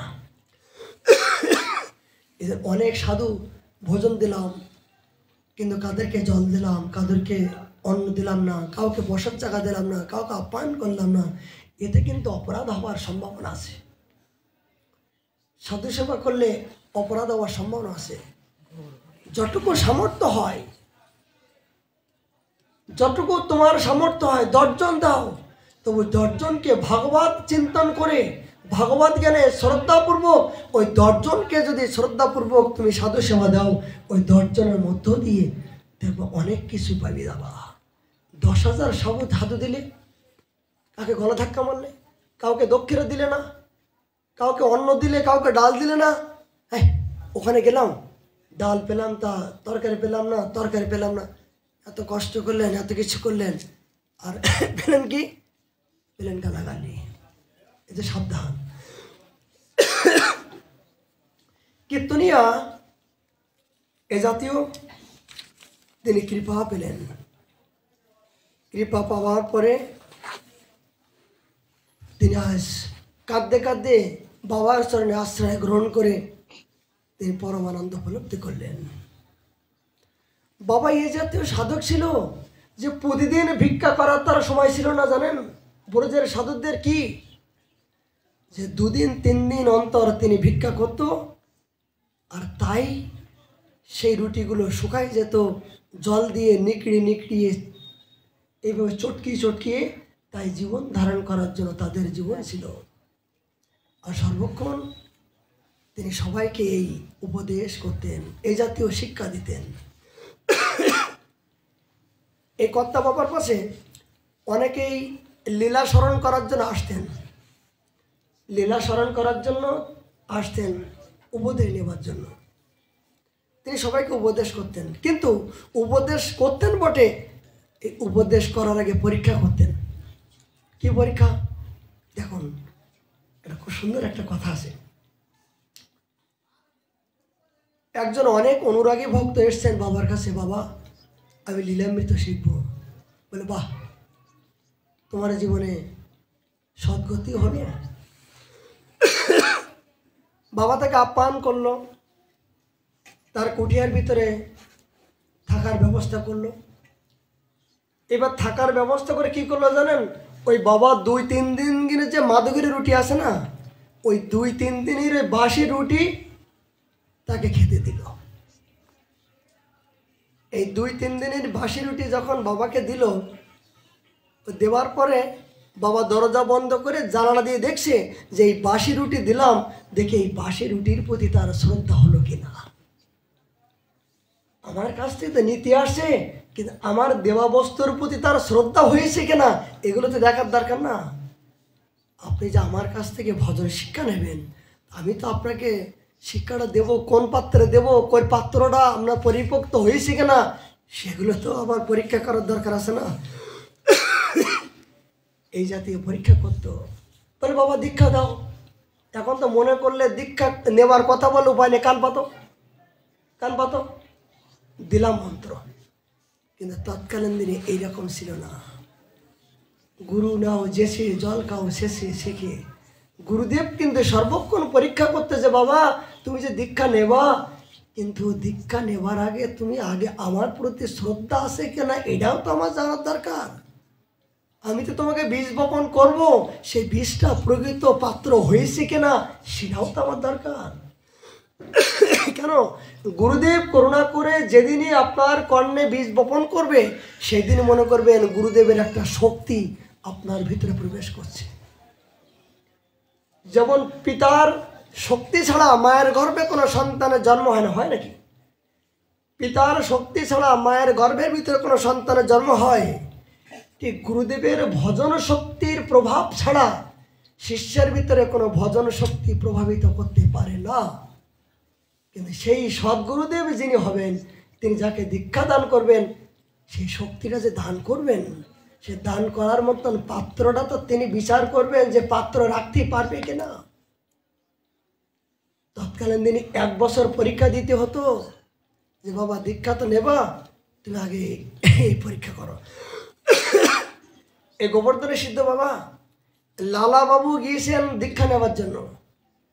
বুঝে দীক্ষা তো নেবে, তুমি রাজা রাজেশ্বর, তুমি দীক্ষা নেবার আগে পরীক্ষা নাও, তোমার এখনো সময় হয়নি। বলে কি বাবা?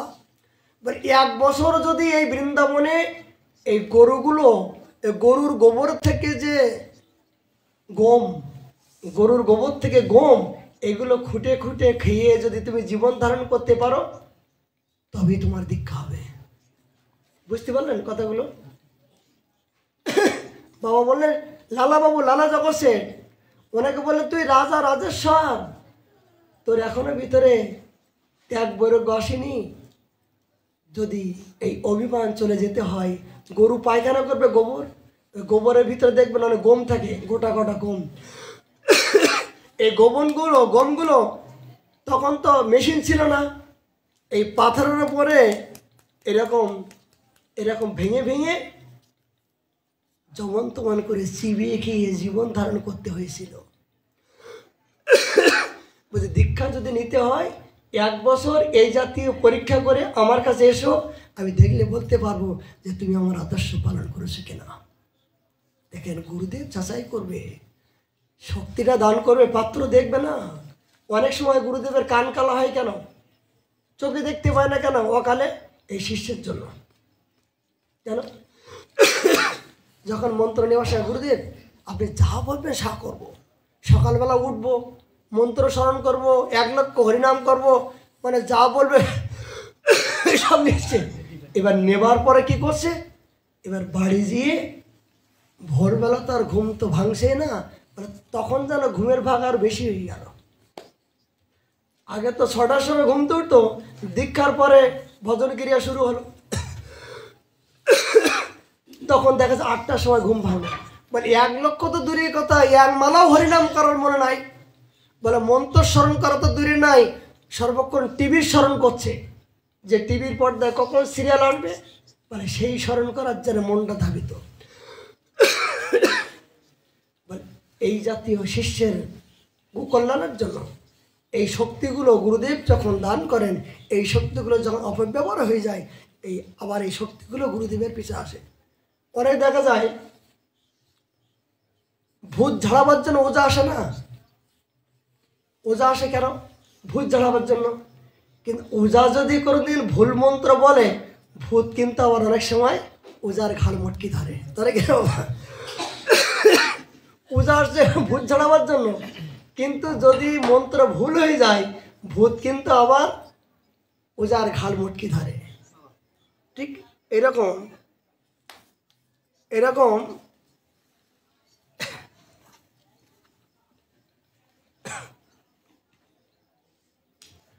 যে গুরুদেবের কাছে মন্ত্র নেওয়া হলো, সে মন্ত্র যদি সঠিক জপ না করা হয়, তাহলে উল্টো ভাবটা কিন্তু গুরুদেবের প্রতি পড়ে, যার জন্য গুরুদেবের অকারণে বিভিন্ন প্রকার ব্যতিগ্রস্ত হতে হয়। আর আপনারা সদ্গুরু চরণাচার্যরা করেছেন, আপনি কি চান গুরুদেবের কষ্ট হোক? যদি চান তাহলে মন্ত্র স্মরণ করবেন না, হরিনাম করবেন না, নাক ডাকে ঘুমাবেন। আর যদি মনে করেন যে না, আমি গুরুদেবের সুখ চাই, আমি ভগবানের সুখ চাই, তাহলে অবশ্যই আপনাদের প্রতি মুহূর্তে নিয়ম পালন করতে হবেই করবে। কেন? আপনার ভজনে গুরুদেব প্রসন্ন হবে, আপনার আদর্শই ভগবান প্রসন্ন হবে। কিন্তু আপনি যদি আদর্শবান না হন, ভজন যদি না করেন, তাহলে গুরুদেবও প্রসন্ন হবে না, ভগবানও প্রসন্ন হবে না। এবার বাবা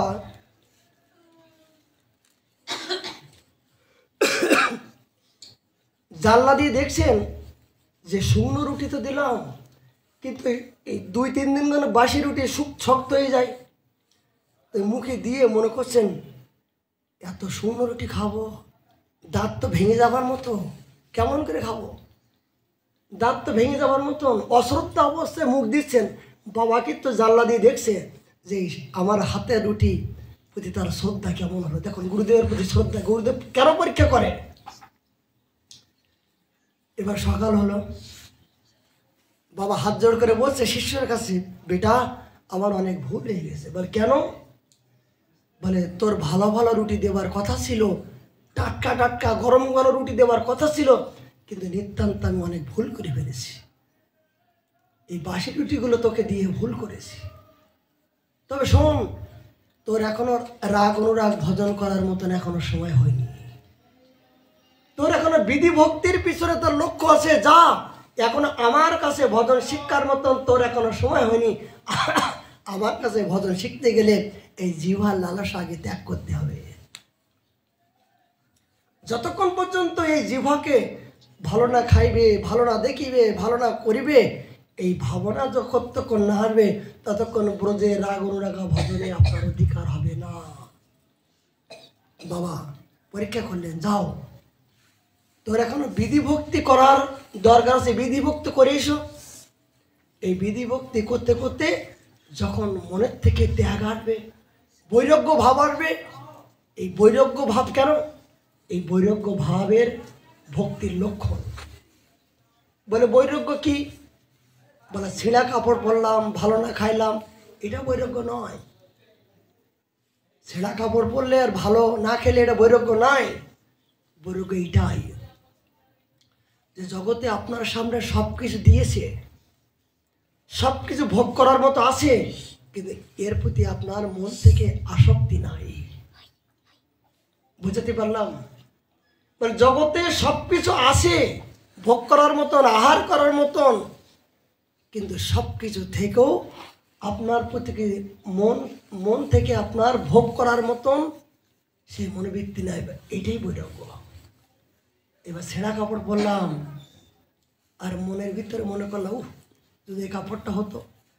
শুকনো রুটি খেলাম, ভালো খাবার দেখলে এখনো জিভটা টল টল করছে, বা এইটা বৈরাগ্য না, এটা কপটতা, এটা মর্কট বৈরাগ্য, ফুলকো বৈরাগ্য, সূক্ষ্ম বৈরাগ্য।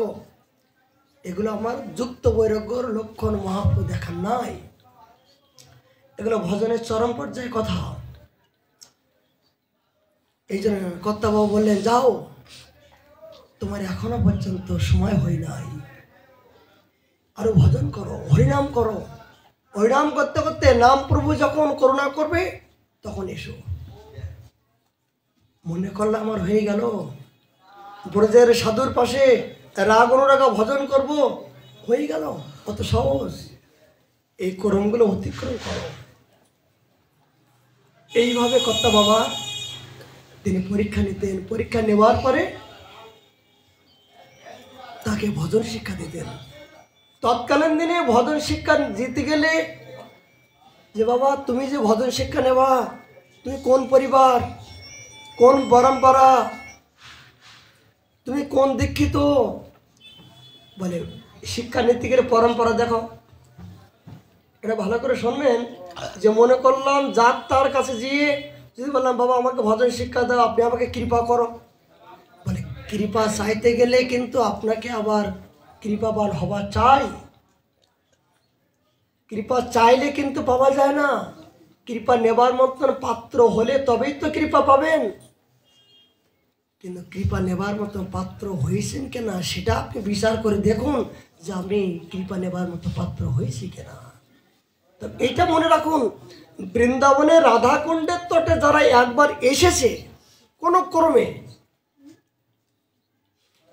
শত ঘাত প্রতিঘাত ব্যথার পরও যারা রাধাকুণ্ডের তটে যারা এসেছেন তারা কৃপাময় বটে, তারা পূর্ব জন্ম জন্মার্জিত সুকৃতিবান বটে।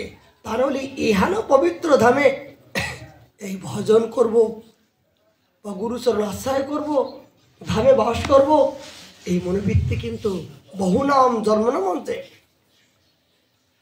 বলে বহু জন্মের সুকৃতি ছাড়া এই পবিত্র বৃন্দাবনের মহিমা সম্বন্ধে কেউ জানতে পারবে না। কিন্তু এই বৃন্দাবনের তটে এসেও যদি বলেন যে না আমার এখন আমার কৃপা হলো না, আমি এখন হরিনাম করব না, এখনো তিলক করবো না, আমার কিছু হলো না, তাহলে কিন্তু আপনার কপটতা হয়ে যাবে। কেন? বৃন্দাবনবাসী যত বৈষ্ণবগণ বৃন্দাবনবাসী যা কিছু করছেন সেটা কিন্তু আপনাকে করতে হবেই। আর এখানে অন্য জায়গায় মালা তিলক না থাকলে যেমন ঘৃণা করে, আর এখানে মালা তিলক না থাকলে কিন্তু আপনাকে ঘৃণা করবে। কথাগুলো শুনে রাখুন। অন্য জায়গায় ব্রজের বাইরে মালা তিলক থাকলে যেমন ঘৃণা করে, আর এখানে মালা তিলক না থাকলে আপনাকে ঘৃণা করবে। সাধুরা বুকের দিকে তাকাবেই না।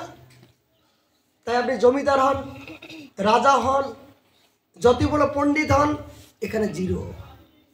বলে অনেক পণ্ডিত হলেন, অনেক বিদ্বান হলেন, বলে আপনার জায়গা আপনি থাকুন, আপনার জায়গা আপনি থাকুন। সাধুদের সাথে কোনো লেনাদেনা নেই। সাধু তো কারো অপেক্ষা করে না।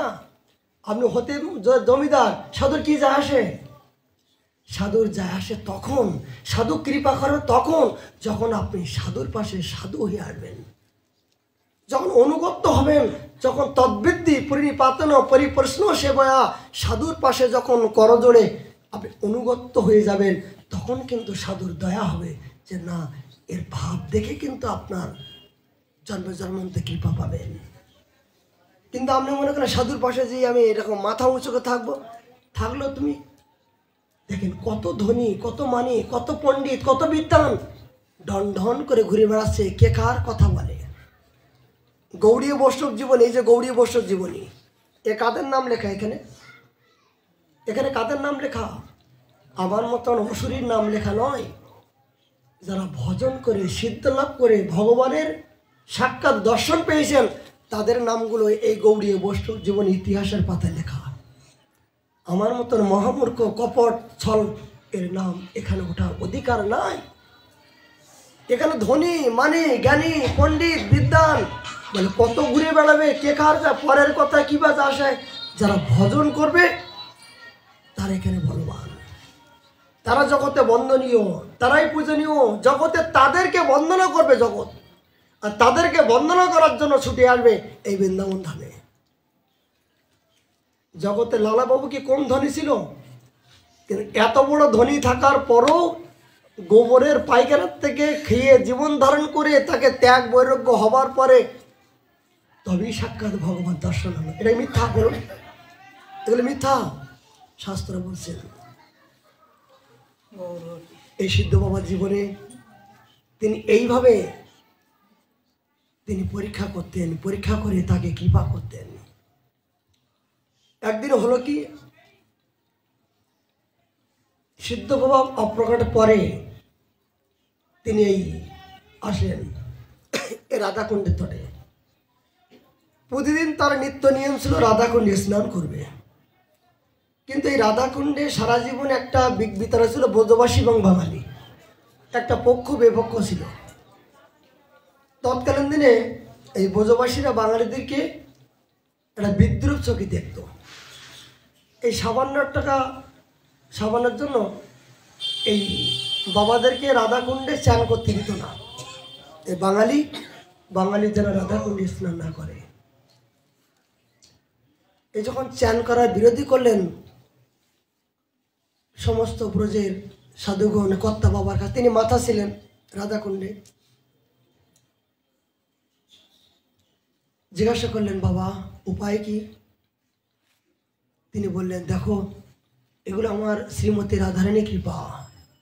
ব্রজবাসীরা রাধারানী নিজজন, তারা যেটা করছেন সেটা আমাদের জন্য মঙ্গল মনে করতে হবে রাধারানী আমরা এখনো যোগ্যতাবান হই নাই, এই জন্য রাধাকুণ্ডে চান করার আমাদের অধিকার নাই। এই বাবা সবাইকে সান্ত্বনা দিলেন, সান্ত্বনা দিয়ে সেই কথা মতন তারাই মেনে নিলেন। একদিনই এই কার্তিক মাসে রাধাকুণ্ডে স্নান পড়ে না, ওই রাধাকুণ্ডে স্নান তিথি পড়েছে। বাবা রঘুনাথ দাস গোস্বামী পাদে ওই গদ্দির ওখানে যেয়ে কাঁদছেন, রাধে আমরা কত না জেনে অপরাধী যে এত সুন্দর পবিত্র তিথিতে আমি স্নান নাই বা করলাম, যদি তোমার কুণ্ডে জলটি স্পর্শ করতে পারতাম, কেউ যদি দুফাটা জল একটু মস্তকে দিত এ রাধে, তাহলে হয়তো আমার এই জীবনটা সার্থকতা হতো। আমরা কি এত বড় পাপী?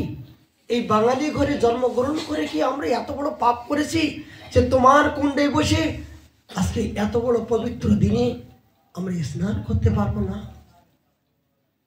তিনি দাস গোসাই পাদের ওই গদ্দিতে বসে ক্রন্দন করছেন, হা রাধে, হে করুণাময়ী, তুই আমায় দয়া করো, একটু করুণা করো, সারা জীবন নাই বা করলাম, দুঃখ নাই, তিনি এই দিনটা তুমি করুণা করো।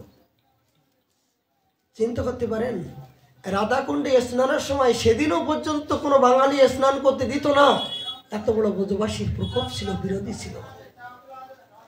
অলৌকিক ঘটনা। বাবা যখন এইভাবে ক্রন্দন করছেন তখন এখান থেকে দূরে কুঞ্জরা গ্রাম, এই কুঞ্জরা গ্রাম নিকটে, এগুলো গল্পের কথা নয়। রাধাকুণ্ড যে আমরা অতি সহজেই বাঙালিদের প্রাধান্য কেন পেলাম? এনাদের কৃপায়। এরা কত কষ্ট করে আমাদের সম্প্রদায় এই যে কুণ্ডকে রক্ষা করেছেন, এইগুলো যদি আমরা না জানতে পারি তাহলে কিন্তু আমরা কুণ্ডের মহিমা জানতে পারবো না। যখন বাবা চোখে জল ফেললেন তখন এই কুঞ্জরা গ্রাম থেকে 8-10 জন লাঠিয়াল আসলেন। 8-10 জন বড় বড় লাঠিয়াল নিয়ে এই রাধাकुंड আসলেন। बाबा काय को चिंतन कर रहा है, क्या हो रहा है, तुम्हारा क्या हो गया, क्या खो गया? मुझे बाबा मेरा तो कुछ खोआ नहीं, हम तो सब मिला था। बोले एकटाई दुख, আজকের এই পবিত্র তিথিতে আমরা বাঙালি হয়ে অভিশপ্ত হয়েছি, আমরা বাঙালি ঘরে জন্মগ্রহণ করে আমরা অভিশপ্ত হয়েছি, পোড়া কপাল। বলে কেন? বলে আজকের যেটা বড় তিথি, একটু রাধাকুণ্ডে স্নান করার দরকার ছিল, কিন্তু ব্রজবাসীরা আমাদেরকে বিদ্রুপ করে আমাকে কুণ্ডে নামলে আমাদেরকে প্রহার করবে, মারধর করবে, পিটাপিটি করবে, এই ভয়তে তো আমরা নামতে পারছি না। বাবা এটা তোমরা কৃপা করবা।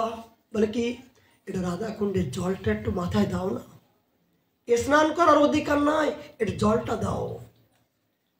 এই 8-10 জন লাঠিয়াল এসে বাবাকে পাজা করে নিয়ে कुंडेर भीतर नावालेन, स्नान करलेन। बाबा काय को चिंतन कर रहा है, तेरे पीछे मैं हूँ, 8-10 जन लाठी लेके खड़ा है, तेरे बाप कोई नहीं आएगा, कोई बाप तो नहीं आएगा। 8-10 जन लाठी निये এখানে চৌকি দিলেন। বাবা যখন স্নান করে আসলেন, ব্রজবাসীরা অনেক ব্রজবাসী ছুটে এলেন। যখন ছুটে আসলেন বাবাকে প্রহার করার জন্য, এই লাঠি দিয়ে এমন তাড়া দিলেন, তারা এই লাঠি দেখে তারা পালিয়ে চলে গেল। যখন পালিয়ে চলে গেল, রাধারানী রাত্রি স্বপ্নাদেশ করলেন ব্রজবাসীকে, সবাইকে, রে আমার কুণ্ডের তটে যারা বাস করছে, আমার নিতান্ত নিজজন, তাদের প্রতি তোরা হিংসা করছিস কেন? তারা ঘর বাড়ি সব কিছু ত্যাগ করে আমাকে ভালোবাসে বলে আমার কুণ্ডের তটে তারা পড়ে আছে। আর তাদেরকে তুই কষ্ট দিচ্ছিস। তোদেরকে এই স্বভাব এই করলে কি তোদের ভালো হবে? তোরা কত কোটি জনম তপস্যার করে বৃন্দাবনে বাস পেলি, এরা আজ কত ত্যাগ বৈরাগ্য নিয়ে, কত কিছু ত্যাগ করে, কত অনুরাগ নিয়ে আমার কুণ্ডের তটে বাস করছে, আর তাদেরকে এই জাতীয় শাসন করছিস। তোরা চিন্তা করতে পারিস, যারা নিঃস্ব রিক্ত কাঙাল হয়ে আমাকে ছাড়া জগতে আর কাউকে জানে না, কাউকে চেনে না, তাদেরকে এই জাতীয় অপমান করছিস। তোদের একবার বিবেকে লাগছে না? এই রাধারানীর যখন রাত্রি স্বপ্নে আদেশ করলেন ব্রজবাসীকে, এবার সকালে উঠে এই পুঁথি প্রত্যেকে একই কথা বলে, রে রাধারানী আমাকে এই আদেশ করলেন। বলছে, ও আমাকে তো এই আদেশ করলো, বলে সবাইকে এই আদেশ করলো। এই সবাই যখন এই একই কথা বলা বলে শুরু করলো, যে আমাকে তো এই কথা বলো, তোকেই কথা বলে, আমাকে এই কথা বলছে। এই কথাগুলো যখন রাধারানী, দেখুন রাধাকুণ্ডের তটে বাস করলে রাধারানী যে কৃপা করে তার প্রমাণ। রঘুনাথ দাস গোস্বামীকে বললেন, রঘুনাথ দাস গোস্বামী পাদ প্রাণ ত্যাগ করার জন্য গেলেন। রাধারানী বললেন, রঘুনাথ তুমি আমার কুণ্ডের তটে পড়ে আসো, আমার বিনা কৃপায় একটা পিপিলিকা পর্যন্ত প্রবেশ করতে পারে না। আর আমার কুণ্ডের তটে তুমি ভজন করছো, আমার বিনা কৃপায় কি তুমি আশ্রয় পেয়েছো? ওঠো, ভজন করো। ভজন করলে আমি প্রসন্ন। তুমি যে এই আমার কুণ্ডের তটে বসে ভজন করো, অহ ঋষি রাধে রাধে রাধে বলে তুমি যে জপ করো, নাম করো, আমি কি তোমার কথা শুনি না? আমি কি তোমার ভজন আমি দেখতে পাই না? তুমি আমাকে না দেখতে পেলেও আমি তোমাকে দেখতে পাই, শয়নে স্বপ্নে সর্বক্ষণের জন্য দেখতে পাই। ভগবান আমার ভাবটা দেখতে পাচ্ছেন। তখন বাবা সমস্ত ব্রজবাসীগণ একসাথে হলেন। সত্য তো আমরা বৃন্দাবনে বাস করলাম, রাধাকুণ্ডের তটে বাস করলাম, কিন্তু এরা আজকে সব কিছু ত্যাগ করে আমাদের বাড়িতে এসছেন। আমরা অতিথি, আমাদের অতিথি তারা। বৃন্দাবন আমার বাড়ি, কিন্তু তারা অন্য জায়গার থেকে আমাদের বাড়ি বাস করছেন। তারা অতিথি নারায়ণ, তাদেরকে সম্মান দেওয়া উচিত, কিন্তু সম্মান না করে আমি তাদেরকে অপমান করছি, এ তো নিতান্ত অপরাধ। সবাই গিয়ে বাবার পায়ে ধরে বললেন, বাবা অপরাধ করেছি, তোমাদেরকে অপরাধ করেছি। কুণ্ডের তটে রাধারানী তো সর্বজ্ঞ, সবার জন্য ভগবান, তাকে সবাইকে ভালোবাসার অধিকার আছে। তোমরাও তাকে ভালোবাসো। তোমরা আজ থেকে আমরা প্রতিজ্ঞা করলাম, তোমাদেরকে আর কেউ বাধা সৃষ্টি করবে না। তোমরা প্রাণ ভরে রাধাকুণ্ডে স্নান করো, রাধাকুণ্ডে পুজো পার্বণ ভজন সাধন সব কিছু করো। এই সেখান থেকে কিন্তু আমরা প্রাণ খুলে বাঙালিরা এই রাধাকুণ্ডে স্নান পাই, ভজন করার মতন সাহস পাচ্ছি।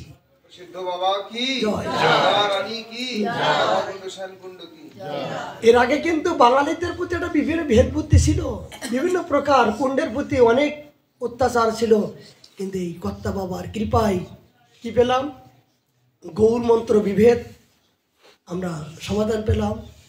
2 নম্বর পেলাম কি, যে রাধাকুণ্ডে যে আমাদের গৌরীয়, আমাদের বাঙালিদের যে প্রাধান্য আছে, সেটা কিন্তু কর্তা বাবা ভজন দিয়ে কৃপা করে আমাদেরকে স্থাপন করে গেছেন। সত্য কিনা বলুন?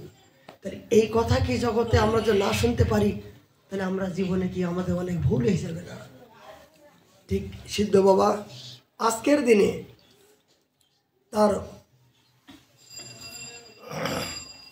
স্বপ্ন বৃত্তান্ত বলিলেন, বুঝিলেন সাধুগণের রাধারানীর চরণে তাদের অপরাধ হয়েছে।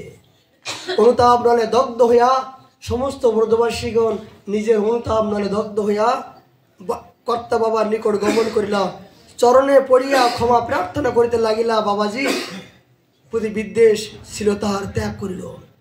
রাধাকুণ্ডে প্রায় 10-12 বৎসর নতুন ঘেরায় থাকিয়া ভজন করিলেন।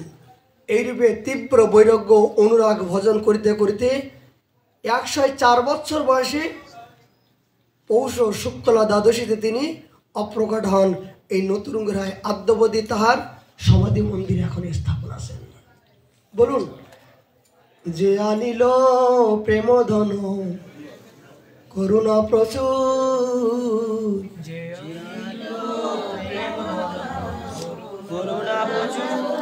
হেন প্রভু কোথায় গেলা আচার্য ঠাকুর?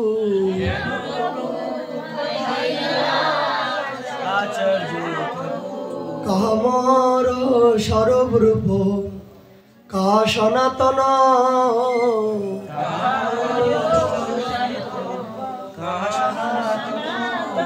কামর রঘুনাথ পতিত পাবন,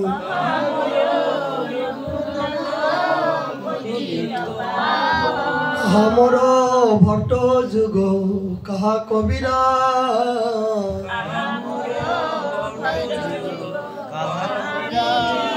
एक काले कोथाय गेला गोरा नटरा,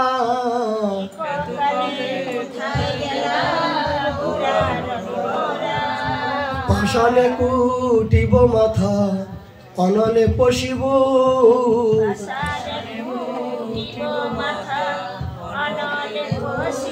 गौरांगेर गुणनिधि कोथाय गेले पाबो,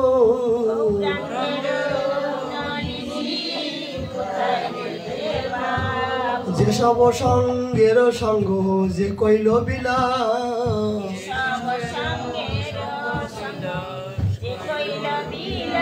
সে সঙ্গ না পায়া কান্দে নরোত্তম দাস।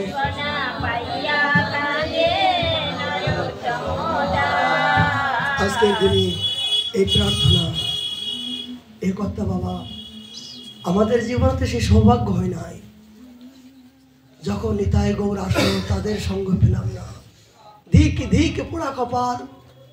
তারপরে তোমরা যে এসেছিলে তোমাদের ভজন আদর্শ এগুলো আমাদের দর্শন হলো না, কিন্তু তোমাদের কথারূপে তোমাদের কৃপামৃত রূপে এই কথাগুলো আস্বাদন করলাম।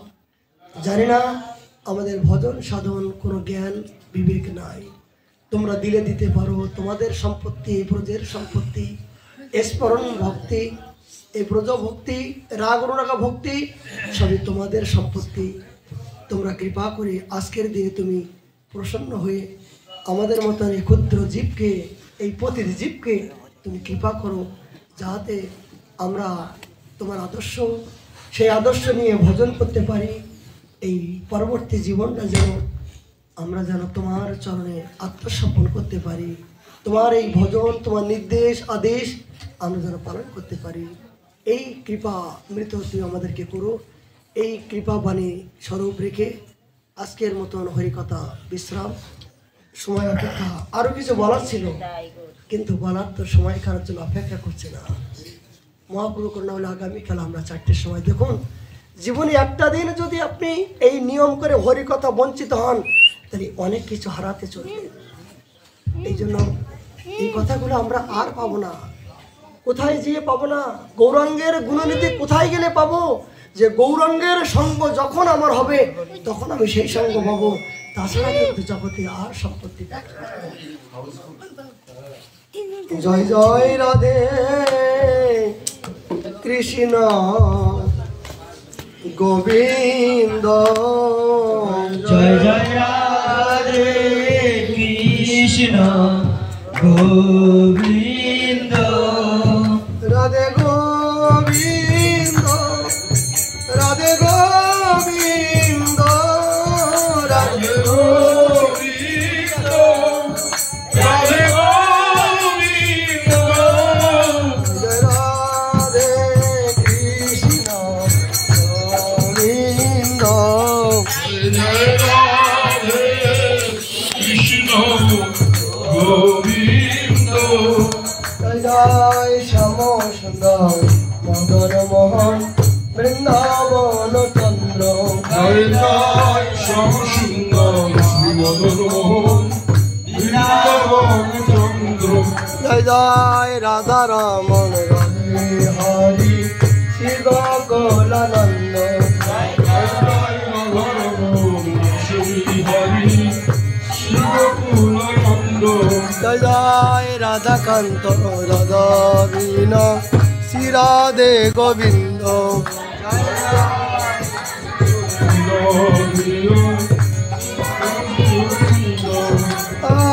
রাসের সরি বিনোদিনী রায় ভানুকুল চন্দ্র জয় জয় রাজেশ্বরী বিনোদিনী রায় ভানুকুল চন্দ্র জয় ললিত বিশাখায়াদি যত সখী বৃন্দ জয় জয় ললিত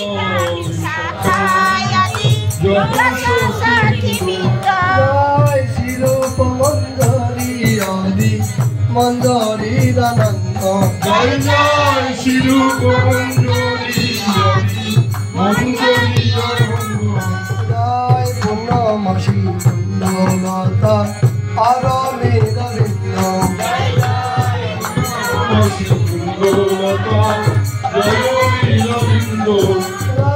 সবে মিলে কর দয়া আমি অতি মন্দ আমি অতি মন্দ আপন প্রাণে গাইতে পারি হারাবে গোবিন্দ জয় রাধে কৃষ্ণ গোবিন্দ জয় জয় রাধে কৃষ্ণ গোবিন্দ শ্রীয়দ্বৈত চন্দ্র গদাধর শিবাসাদি গৌর ভক্ত